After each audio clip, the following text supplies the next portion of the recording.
او منیر شاکر خو بقیده عالم هم نه دی، غریب نه په علمي حیثیت د تراویح نشته دی. نو هغه موږ د احادیثو نه خولي، د تراویح لفظ هم خولی، اجماع د امت هم پیش کړې وه، بیا هغه ته دعوت هم ورکړی چې راځه بسم الله وکړه، میډیا ته به مخامخ کینو خبره به وکړو، ما ته نه و راغلی.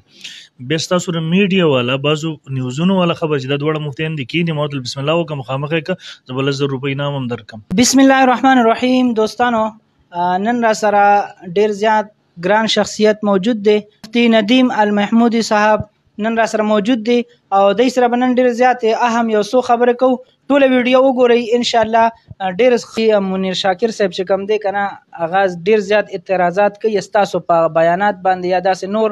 اول خبره خو دا ده چې مفتی منیر شاکر یو لوی منکر حدیث دی. د وخت کې هغه د انکار حدیث حدود هم کراس له د الحاد طرف ته تللی دی، ملحد دی. د وخت کې متواتراتو نه انکار کوي، هغه د قرآن مجید د نصوصو نه، د احادیث متواترو نه بعضې هغه مسایل دي چې هغه د متواتراتو نه دي، د تر کلمې پورې هغه ورسېدو. دویم نمبر د عوامو دا خبره کول چې موږ د دیو په دین نه پوهېږو، نو دا غلطه خبره ده. ګوره پوره امت علما په یو طرف باندې دي، یو منکر حدیث او یو ملحد په بل طرف باندې. دنیا کې دغسې خلک شته د الله وجود نه مني، د رسول الله صلی الله علیه وسلم ختم نبوت نه مني. دنیا کې اور قسم خلک شته، نو موږ سوچ چې دا چا پسې لاړ شو، سبا ته به هندوانو پسې روان شي. قرآن هم خلکو اعتراضات کړي، اعتراضاتونه یو څیز نه پاتې شو. البته سړی اعتراض وګوري دغه بنیاد څه دی، حقیقت یې څه دی، حیثیت یې څه دی. نو دا د کوم ځای کې چې اوس موږ ناستو دلته کوړه خټک دارالعلوم حقانیه ده، دلته در پورې ایشه یو لویه جامعه ده، لویه یونیورسټي ده، لوی لوی شیوخ علما پکې ناست، لږ هغوی ته ورشه. او منیر شاکر خو بقیده عالم هم نه دی، غریب نه په علمي حیثیت دغه شته دی. ته اله دا خبره وکړه چې کله ما او دی مخامخ کینو تا ته زه اطمینان در نه کړی شم. موږ خو هغه تر 15 کالو 10 کالو نه چغې وو چې راځه موږ سره مخامخ کېنه، خپلې کمرې نه کلیپونه مه کوه، خپلې کمرې نه خور څوک کلیپونه کولی شي.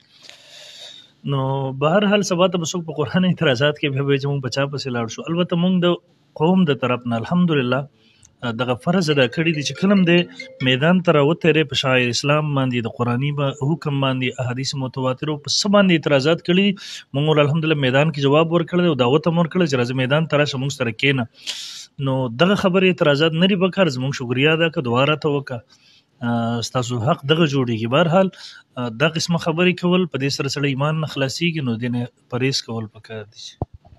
اوس بیا رمضان را نږدې دی، بیا به د هغې بیانات را مخېله کېږي که نه جي، نو یو اهم میسج ورکړئ د هغې په هغه منکر حدیث چې نو پروس کال ما په هغې باندې دغه کړی و، هغې چې د تراویح نشته دی، نو هغه موږ د احادیثو نه خولي، د تراویح لفظ هم خولی، اجماع د امت هم پیش کړې وه، بیا هغه ته دعوت هم ورکړی چې راځه بسم الله وکړه، میډیا ته به مخامخ کینو خبره به وکړو، ما ته نه و راغلی.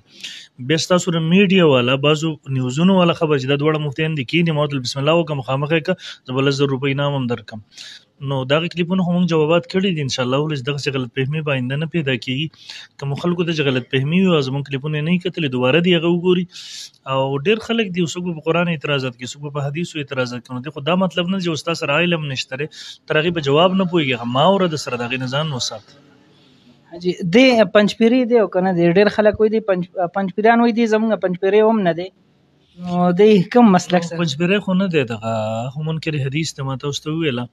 او اوس د انکار حدیث د لاین نه تللی دی، ملحد دی، الحاد حد ته تللی. ځکه قرآن یې مخې ته ایښې د شریعت یو حکم راغلی، کله په مونځ پسې استهزا کوي، تاسو مونځونه راټینګ کړي دي، کله په دعا پسې استهزا کوي، یاره تاسو به دعاګانو پسې شروع وي.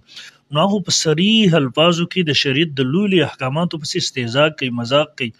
هغه د انکار حدیث د لاین نه تللی دی، د الحاد په حد کې دی، نو دغه نه ځان ساتل ضروري دي. ماشاءالله.